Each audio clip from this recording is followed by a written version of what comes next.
आशीष sir, आपसे शुरुआत करूंगा। जिस तरह से सिनारियो चेंज हुआ है, गोल्ड 1.5 लाख के ऊपर पहुंच चुका है, चांदी की कीमतों में भी उछाल आया है। आपसे जानेंगे सर, पिछले 1 या 2 दशक में देखा जाए सर, ये इंडस्ट्री, ज्वेलरी इंडस्ट्री कितनी बदल चुकी है सर? नमस्ते। Thank you for having me in the show. पिछले 2 दशकों में पूरी इंडस्ट्री का चेहरा टोटली बदल गया है। मैं खुद इस इंडस्ट्री में लगभग 30 साल से हूँ, लेकिन जिस रीत से 20 साल पहले कस्टमर इस इंडस्ट्री को देखते थे, फाइनेंशियल मार्केट्स देखते थे और खुद ज्वेलर अपने आप को देखते थे, उस पर बहुत सारा फर्क आया है।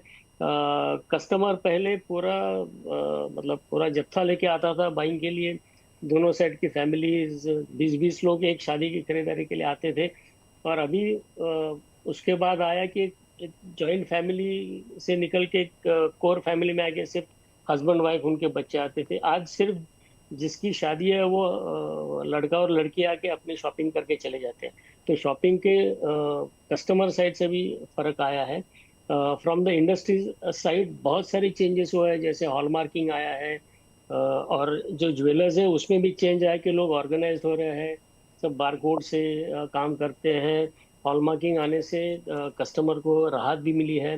तो जो फैमिली ओन छोटे ज्वेलर्स से ट्रेंड चेंज होके लगभग आज देश का 42% जो बिजनेस है वो ऑर्गेनाइज्ड या कॉरपोरेट ज्वेलर्स के हाथ में चला गया है।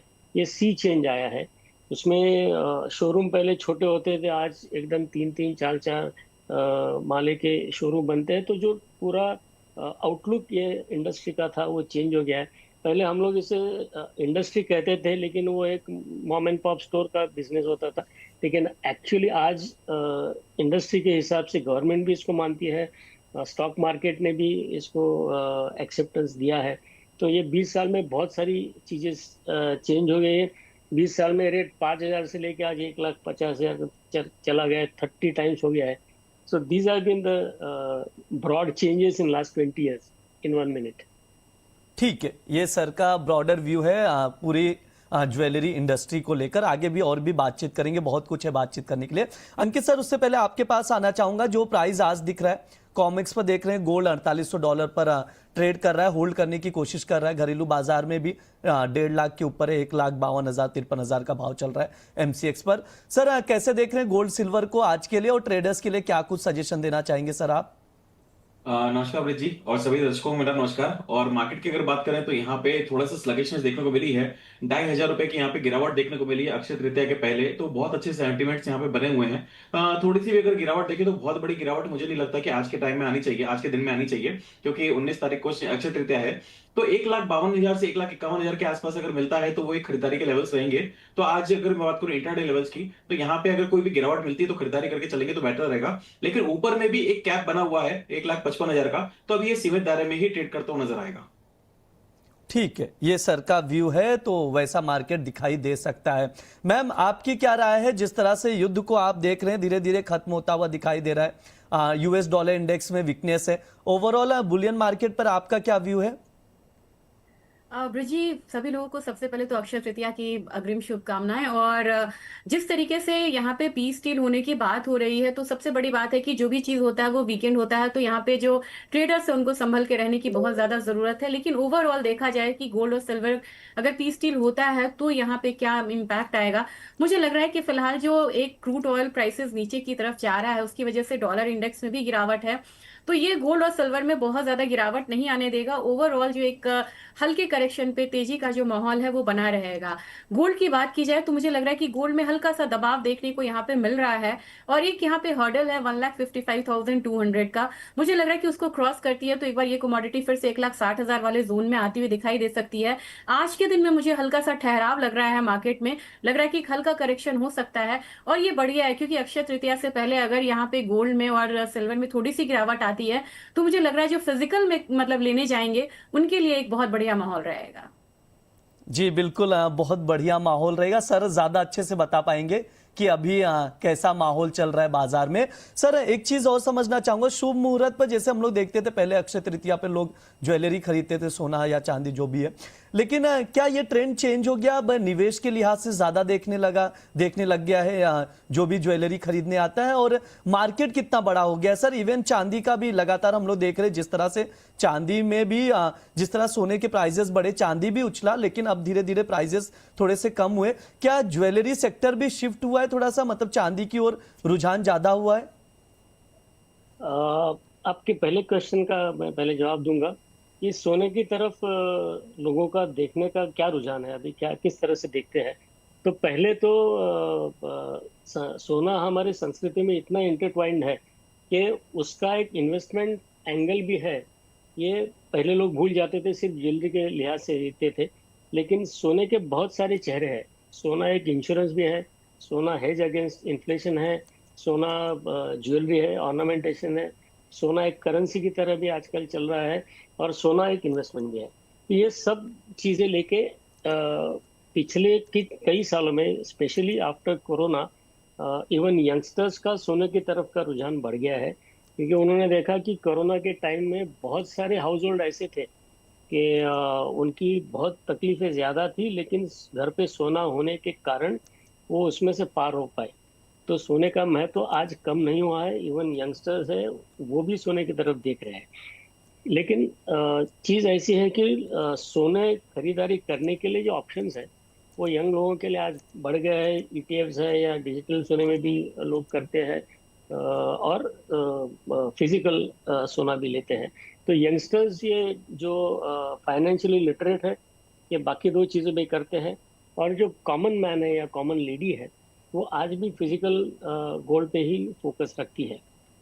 जब सोने की प्राइस ऊपर जाती है तो ज्वेलरी डिमांड और इन्वेस्टमेंट डिमांड, जिसे हम इन्वेस्टमेंट डिमांड कहते हैं, मतलब कॉमन पार्लर्स में वो सोना का सिक्का कॉइन ये लेके जाता है कस्टमर, वो इन्वेस्टमेंट डिमांड अगर हम गिनते हैं तो नॉर्मल जब टाइम्स आर नॉर्मल तो 90% डिमांड, लगभग 90-95% डिमांड जो ज्वेलरी की रहती है, क्योंकि ornamentation at the back of the mind investment होता है, but ornamentation is the front reason for buying, और 5 से 10% इन्वेस्टमेंट डिमांड होता है। लेकिन पिछले 6-8 महीने में जब से ये प्राइसेस बढ़ना शुरू हो गया, तब से जो इन्वेस्टमेंट डिमांड का प्रपोर्शन है वो हमने बढ़ते हुए दिखा है। इन सर्टेन टाइम्स वो लगभग 20 से 25% तक भी इन्वेस्टमेंट डिमांड बढ़ गया था, लेकिन अभी नॉर्मलाइज होकर 10 से 15% इन्वेस्टमेंट डिमांड रहा है। लेकिन ज्वेलर को उसमें दुखी नहीं है, क्योंकि ये इन्वेस्टमेंट के लिए लिया हुआ जो कॉइन्स या बार्स होता है वो आगे चल के कन्वर्ट होकर ज्वेलरी में आ जाता है। तो यस, इन्वेस्टमेंट के लिहाज से देखते हैं, लेकिन वो प्राइस का मूवमेंट के हिसाब से उसमें प्लस माइनस होता है। ठीक है, ये सर की राय है। अंकित सर, एक काफी समय से सवाल भी आ रहा है ट्रेडर्स के लिए। सर कोई ट्रेड बन रहा है क्या गोल्ड सिल्वर में? देखिए, आज जो नेगेटिविटी हमको गोल्ड के अंदर दिखी है, केवल एक रुपए की मजबूती के कारण देखिए आज रुपया थोड़ा सा मजबूत है। इंटरनेशनल मार्केट में इतनी कोई गिरावट देखने को नहीं मिल रही है। एक 4800 के आसपास एक रेंज में ट्रेड करता हुआ नजर आ रहा है। मुझे लगता है कि अगर आपको 1,51,500 के आसपास अगर गोल्ड मिलता है तो बाय कर सकते हैं। 1,50,000 के नीचे का स्टॉप लॉस रखेंगे, वापस से आपको 1,53,000 1,54,000 तक के टारगेट देखने को मिल सकते हैं। आज जो इंट्राडे वाला सेशन है उसके अंदर शाम का सेशन भी काफी स्लगिश हो सकता है, क्योंकि ग्लोबल मार्केट से कोई नए क्यूज निकल के नहीं आ रहे हैं। जो हमने शांति वार्ता वाली बात चली है तो उसके कारण तो वैसे ही मार्केट थोड़ा सा डाउन रहा है, लेकिन अक्षय तृतीया का भी एक मेजर रोल है, जिसके कारण हम थोड़ा सा प्राइसेस को नीचे आते दिख रहे हैं, ताकि जो इन्वेस्टमेंट डिमांड है वो डेफिनेटली कल निकल के मतलब संडे के दिन निकल के आएगी। और इस बार जैसा कि सर ने बोला है, आशीष सर ने, कि इस बार जो ज्वेलरी डिमांड है वो बढ़ती हुई नजर आई है, तो ज्वेलरी की जगह इस बार जो कॉइन की डिमांड है वो बढ़ती हुई नजर आएगी। ठीक है, ये सर की राय है। मैम, आपकी तरफ से कोई ट्रेडिंग कॉल बन रहा है गोल्ड सिल्वर में? ट्रेडर्स क्या करें? मुझे लग रहा है ब्रिजी कि यहाँ पे आज बाइंग करनी चाहिए गोल्ड में, लेकिन एक आज लेवल को क्रॉस करे तभी करना चाहिए, और ये है 1,55,200। वहां पे अगर यहाँ क्रॉस करती है लेवल तो नेक्स्ट यहाँ पे टारगेट बनेगा 1,57,000 का। स्टॉप लॉस लगाना होगा 1,54,600 का। मुझे लग रहा है कि गोल्ड और सिल्वर दोनों ही यहाँ पे टेक्निकल हर्डल्स को यहाँ पे फेस कर रहे हैं, उसको क्रॉस करते हुए फिर नेक्स्ट लेग ऑफ रैली जो है वो देखने को मिल सकती है। ठीक है, ये ट्रेडिंग कॉल है, गोल्ड का स्क्रीन पर है, आप लोग नोट डाउन करके चल सकते हैं। 1,57,000 तक के टारगेट के लिए लॉन्ग करके चलिए। स्टॉप लॉस मस्ट है 1,54,600 का, और 1,55,200 पर लॉन्ग करने की सलाह दी जा रही मैम की तरफ से, उसके अकॉर्डिंग देखिए। आशीष सर, आपसे एक चीज समझना चाहूंगा, जिस तरह का हम लोग देख रहे हैं, थोड़ा सा ना सर डायमंड ज्वेलरी पर आपसे राय लूंगा। क्या इंडस्ट्री में डायमंड ज्वेलरी की तरफ आकर्षण बढ़ा है लोगों का, जब से सोने में उछाल देखने को मिली है? और सर कैसे देखते हैं आप, अगर सोने की ज्वेलरी की बात की जाए, चांदी की ज्वेलरी की बात की जाए और डायमंड ज्वेलरी की बात की जाए, तीनों में क्या डिफरेंस है इंडस्ट्री के लिए? इंडस्ट्री के नजरिए से कैसे देखते हो, कंज्यूमर के नजरिए से कैसे देखते हैं? अगर आपको याद होगा, जब वो नक्षत्र डायमंड लॉन्च हुआ था, उसके बाद से धीरे धीरे डायमंड के लिए लोगों का इंटरेस्ट बढ़ना शुरू हो गया था। और पिछले 20 सालों में डायमंड का मार्केट अच्छा खासा बढ़ा हुआ है। लेकिन उसको और थोड़ा ज़्यादा इम्पेटस मिला है, पुश मिला है, क्योंकि सोने की प्राइसेस बहुत ज़्यादा ऊपर गए हैं। मैं किसी को एक एग्जांपल आपको देना चाहूँगा। अगर किसी को शादी में 5 ग्राम की अंगूठी देनी है, तो आज 75,000 रुपीज़, उसको 22 कैरेट के रिंग भी लेते हैं तो 75,000 रुपीज़ लगता है। लेकिन डायमंड की प्राइसेस उस लेवल से बढ़े नहीं है, और डायमंड में लोअर कैरेटेज का सोना यूज होता है, 14 कैरेट या 18 कैरेट का। तो अगर टिकट प्राइस देखेंगे तो 14-18 कैरेट की डायमंड की रिंग वर्सेस सोने की रिंग में डायमंड की रिंग कभी कभी अच्छी खासी सस्ती पड़ जाती है।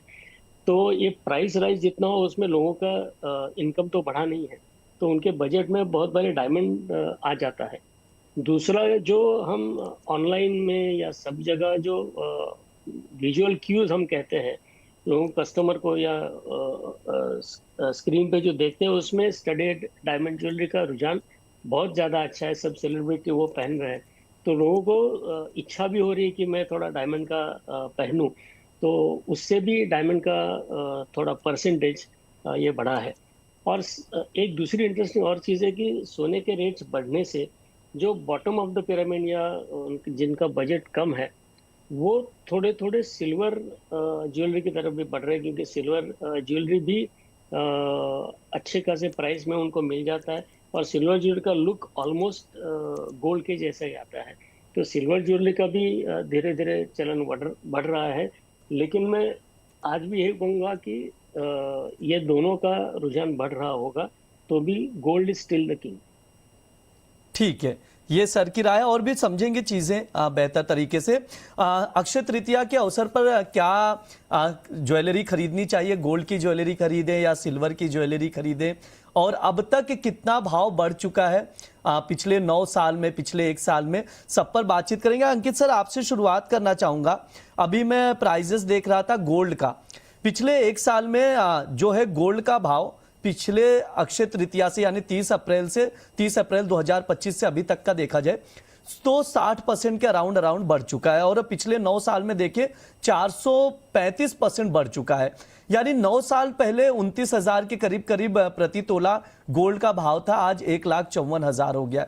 सर, अगले 12 महीने के नजरिए से आपका व्यू जानना चाहूंगा, और गोल्ड निवेश के लिहाज से और गोल्ड ज्वेलरी खरीदने के लिहाज से, और अक्षय तृतीया के इस शुभ अवसर पर आप कैसे देखते हैं इसे?